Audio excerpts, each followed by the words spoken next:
Public safety announcement.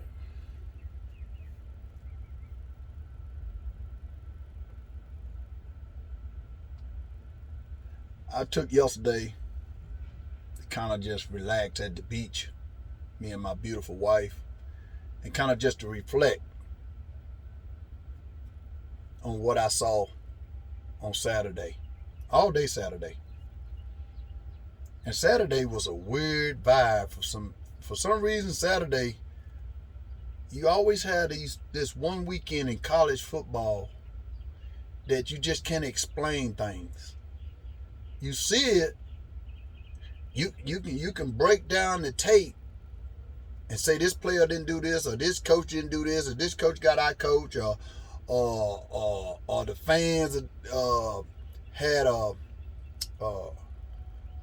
impact on the game.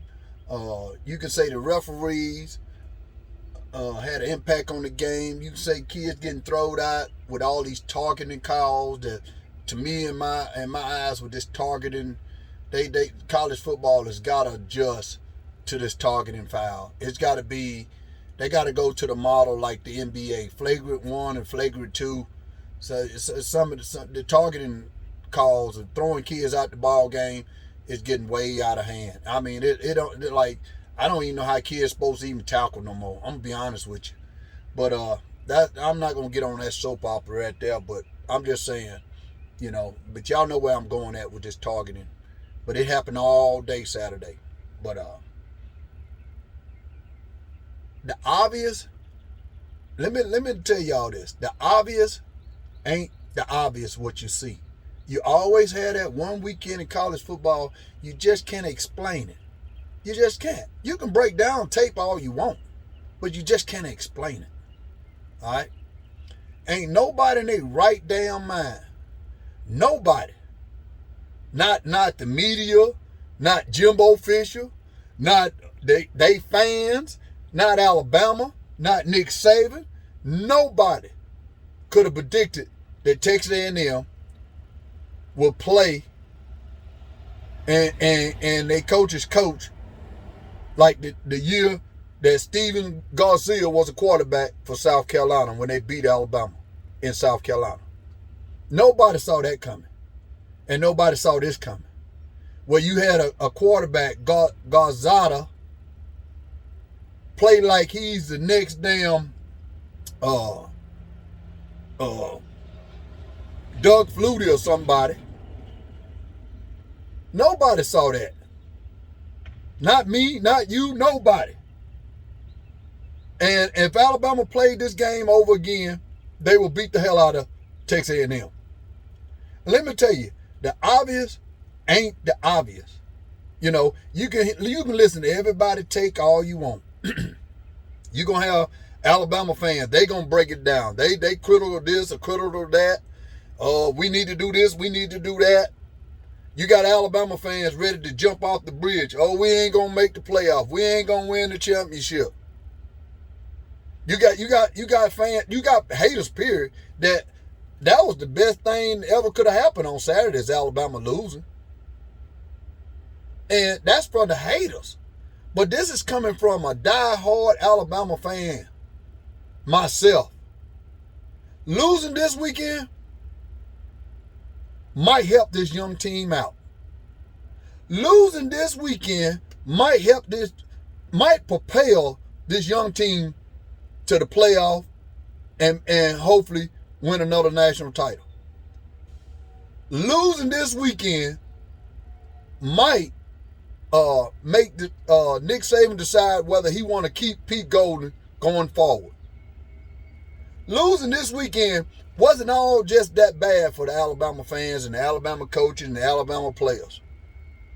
Losing this weekend made us realize that we can win a championship every year, year after year. All the games we done won, all the coaches Nick Saban done beat in the past. But when you lose one game, all that behind you get blurred for just a minute. Just for a minute now. It don't disappear. It just get blurred for one day where you just start, trying to rethink some things. trying to second guess yourself. Let me tell you, the obvious ain't the obvious. And I'm going to tell y'all why. Alabama is still a great team. Alabama's a young team. Alabama hadn't to replace a whole lot of players, which we do year in and year out with no problem. Alabama's probably the only team that can lose players at the rate and coaches that we do and still compete for national title, which is phenomenal. It's crazy the numbers that we put in year and year out under Nick Saban. It's really crazy on the winning percentage. So losing this weekend ain't as bad as you think. The obvious, like all of a sudden now Alabama just supposed to just disappear. Alabama ain't got the team to beat nobody. Alabama ain't going to make the playoff. Alabama ain't going to win the West. Alabama ain't going to win a national title. Alabama, listen, Alabama has everything still on the table for them. And I can tell you this right now. If Alabama played Texas A&M and Tuscaloosa this week, they will beat the hell out of them. Period. Alabama lost to a team that lost to Mississippi State at home. Mississippi State went to Kyle Field and beat them in College Station. Can you explain how Alabama goes in there and loses? Nobody can. Yeah, we know what happened on the field. It's easy to tell what happened on the field. We wasn't blocking good. We wasn't tackling good. The special team wasn't good. The coaching wasn't good. And the combination of all that, you need some penalties to help you out.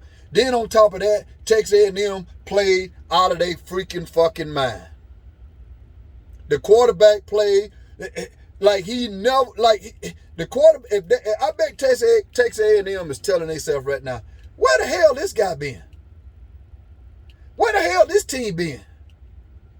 This team has lost against Mississippi State and Arkansas.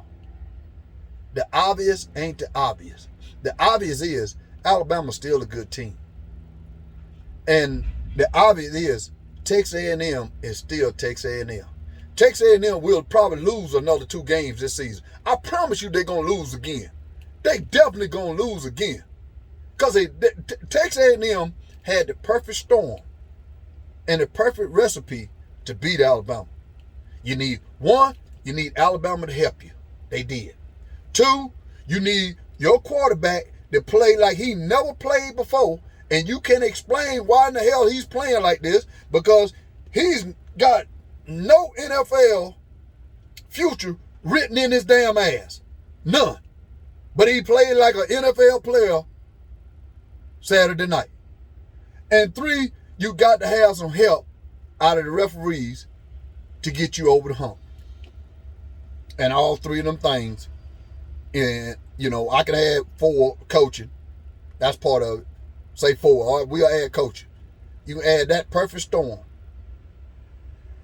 The only way you're going to beat this team. All right? Now, let me talk about my team. Because Texas A&M still Texas A&M, and they're going to lose again. But this team here is young, man. I said from the beginning of the season, if you're going to beat this team, you got to get them this year while they're young. You basically got a freshman quarterback out there. You got a young offensive line. You got young receivers. You got young defensive backs. You got a young defensive line. This team is young. And I'm not going to sit here and beat them up on what they ain't doing, what they could be doing, and this and that.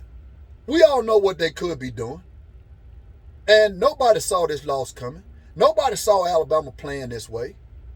But sometimes young kids feel like they're invincible.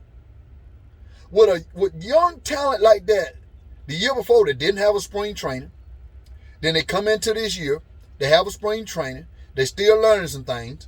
Then they see last year's team dominate everybody. Everybody. And they probably felt like, hey, this is the Alabama way, which it is. We just going to roll with it. But you got to put in the work, young man. You got to put in the work. All right. Now, let me say this about Pete Golden. Man, Pete Golden, I'm telling you right now, you wrote your fate, bro. There's no way Nick Saban's bringing Pete Golden back next year. No way. If we play again like that on defense and lose another game, Pete Golden might not even make it to the end of the year. You know, Jeremy Pruitt and Kirby Smart were the only two defensive coordinators Alabama ever had under Nick Saban. And both of them guys is genius as a defense coordinator. You know, this guy Pete Golden, this guy too soft for me. This guy I can look at his demeanor on the sideline. This guy just not intimidating to me. Kirby Smart and Jeremy Pruitt, they intimidating on that sideline. And they intimidate the damn defensive players, and they going to play like they want them to play. You know, I don't see that in Pete Golden. So that's my take on Pete Golden. But let me say this, Georgia Bulldogs. Y'all best be thinking, y'all can't get out of Alabama's shadow. I don't care what y'all do, Georgia Bulldogs. Once Georgia Bulldogs, when the last time y'all won a national title? So I don't want to hear nothing from them damn Georgia Bulldogs. And I'm telling you, y'all going to get knocked off this year. I don't know when it's going to happen, but y'all not going to win with no Stetson Bennett. And J.D. Daniels, he's soft as puppy piss. He ain't going to be able to save you either. I'm just telling you, y'all defense, Georgia, look great. I would love to have that defense. Don't get me wrong. But if we had Georgia defense and our offense, it wouldn't even be fair in the game. But I'm just telling you right now that Georgia fans, y'all need to just, anytime y'all win a game or whatever, just thank Alabama fans and our coaches. Because we the one made Kirby Smart. Y'all ain't made Kirby Smart. Hell, y'all still got some still question Kirby Smart. Well, what the hell he doing? He let an NFL quarterback get away from him. He blew that. So don't tell me Kirby Smart knows what he's doing on offense, because he don't. Because he don't. He'd rather have one of his hunting buddies to be the quarterback and hunt and fish, whatever them boys do. That's Kirby Smart for you. But his offense going to catch up with it. And I'm going to tell you something, Georgia Bulldogs. Auburn moved the ball on that defense. But Auburn got a brain-dead damn quarterback. Seriously. Auburn got a quarterback is schizophrenic. Schizophrenic. And I was surprised watching Auburn move the ball on that defense. Like with Auburn leaving points. This defense, that's the same defense Alabama played last year and beat the hell out of. The same defense. That defense got some good players on it. That defense plays together like a unit. But I'm telling you, that defense can be had because that defense had not played a damn offense yet. South Carolina, Vanderbilt, Arkansas to a stint. Who else they played? Clemson. Now we know Clemson ain't got no offense. Now we know why that score was so low. Neither team had a damn offense in that game. So Georgia fans, I'm telling you, Stetson Bennett gonna pull a Stetson Bennett on y'all. Because Stetson Bennett gonna realize he is nothing but a walk-on. It just hadn't came to fruition yet. But it's coming. It's coming. Because Auburn really shut your running game down. Y'all had 150 yards in the second half, but in the second half, when the Auburn defense realized they stand on the damn field all the time, you got to rush for some few yards. But in the first half, Georgia Bulldog, y'all ain't have a 50 yards rushing against Auburn. LSU had more than that. You know, so Georgia fans, hey, every time y'all win something, y'all best be thanking Alabama. But if you think y'all going to win a national title with Stetson Bennett, it's going to happen. Just wait. Just hold on. Just wait. Thump your chest now. But our old defensive coordinator, our old coach, is going to help y'all get close. But now y'all ain't going to get close. Y'all ain't going to get all the way. So you can believe that. Let me say this, man. And about the Bayou corn dogs. Where the hell is all the LSU fans at now? Man, I couldn't shut LSU fans up on my timeline, on my page 2 years ago. Where the hell y'all at? I don't see y'all talking that trash. Y'all a dynasty. Gonna be the next dynasty. Let me tell you something, LSU Tigers. Y'all are embarrassment to the West Division. Y'all really are. Your coach, I told y'all, Ed Ogeron wasn't no real damn coach. Ed Ogeron caught a lightning in a bottle with a Cinderella team. I told you y'all had a Cinderella damn team. It's coming to light right now. And I don't even hear LSU fans is really the noxious, over the top fan that it is. But you don't hear nothing from them no more. Where's LSU dad at? Where's all this Mr. Dugard and all these folks at? I mean, I don't hear nothing from these LSU people. And LSU fans, y'all are downright, and your team is pitiful. Y'all good for LSU fans, keep your head up. If Ed Ogeron has got a job by the end of the week, y'all deserve to keep Ed Ogeron the rest of the year. I'm just telling you. If he ain't fired by Friday, y'all deserve to keep Ed Ogeron going forward. Because if he come to Tuscaloosa, I promise you, we going to score half 100 on him. Because we remember what he said 2 years ago at our place in the middle of the field when he broke his team down talking about this is his field and he owned this field. Nick Saban going to make sure that he feel the wrath for that. That's coming. Even though we went beat your ass, last year like a skunk in your own field, we used to that. But when you come back to Tuscaloosa, LSU Tigers, y'all got some waiting on you. That's one team we all waiting on to come back to Tuscaloosa. All the LSU fans are. All the Alabama fans are. LSU fans, y'all know damn well what's finna happen. But now you can't even hear nothing from the LSU fans. Let me say this too, man. Let me move on to Texas. Texas, I'm gonna tell you, y'all got a good coach, man. Even though y'all got beat by a good coach, but y'all got a good coach. Texas, y'all coming, man.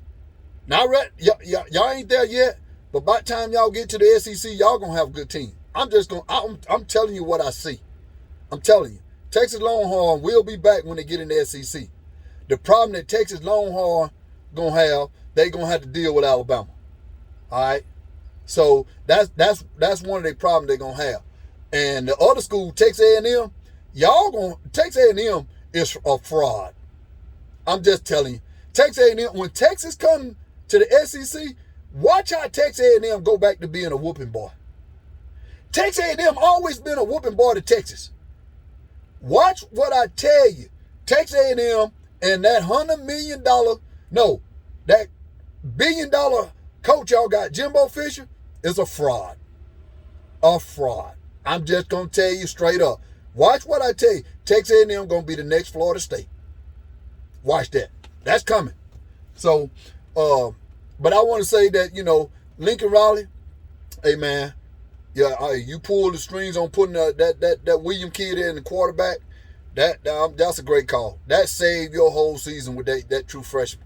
And I'm sorry, the other young man, he just got to go. You know what I'm saying? I'm just being honest with you. Lincoln Riley, hey, that dude is a coach, man. That dude's a dude.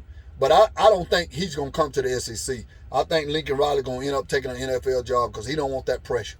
You know what I'm saying? In the SEC. He know he can dominate in that little old league he in. And the SEC is going to be totally different. And even though they fans hollering about SEC before the game and all that, they got a rude awakening that's coming down the road. And I don't think Lincoln Riley going to be with them when they come to the SEC. Man, I'm going to tell you, man, it's like this here. To be an Alabama fan, sometimes you have to take one on the chin. A lot of these teams out here, like I said before, these teams out here that play for upsets, these teams out here that play for pride, these teams out here just want to be in your company, like Alabama. Let me tell you something, man. Beating Alabama is like winning a Super Bowl. Everybody knows it. Alabama gonna get everybody's best shot. Period. You know what I'm saying? So I say this, man. Like I like that as an Alabama fan to get everybody best shot, because I know everybody's shooting at the top for the king, and the king is still Alabama. I don't care what you say. Yeah, we lost. We ranked number 5th, but we ain't going nowhere. But your team will never be a dynasty. Your team will never be at the top. Your team will never win multiple championships in a 12-year span. Your team will never have the greatest coach that all of us ever seen before in Nick Saban. You won't never experience what an Alabama fan experienced. So, the thing is, you put Alabama in the category like the Yankees, like the Lakers, the UCLA basketball back in the day, Duke basketball, like the New England Patriots when Tom Brady. You put dynasties like us, you can count them on a hand. It's not that many of them. You don't hardly ever see it. But when you see greatness and see dynasty, you got everybody at the bottom looking up, hating on you, waiting on you to fall. And when you fall that one game, it makes their whole holiday season. It makes their whole day, the rest of the year, whatever. It just makes them feel good. But just one day it makes them feel good. But as an Alabama fan, man, I could fall back on 18 national titles. I lost this weekend, but I won the championship last year. Do I want to repeat this year? I know how tough it is. I got the team to repeat. Your team hadn't even won a championship. Your team hadn't even thought about winning a championship. Your team is an upset bracket team. Texas A&M, the obvious ain't the obvious. All you did is played over your head with help from Alabama and other things to win the other night. And Georgia fan, the obvious ain't the obvious. We still gonna meet that ass. We still gonna meet that ass in the house that Nick Saban built in Atlanta, Georgia. I promise you that. And to that fact, hey, all you haters out there, kiss me where the sun don't shine. Roll damn tide.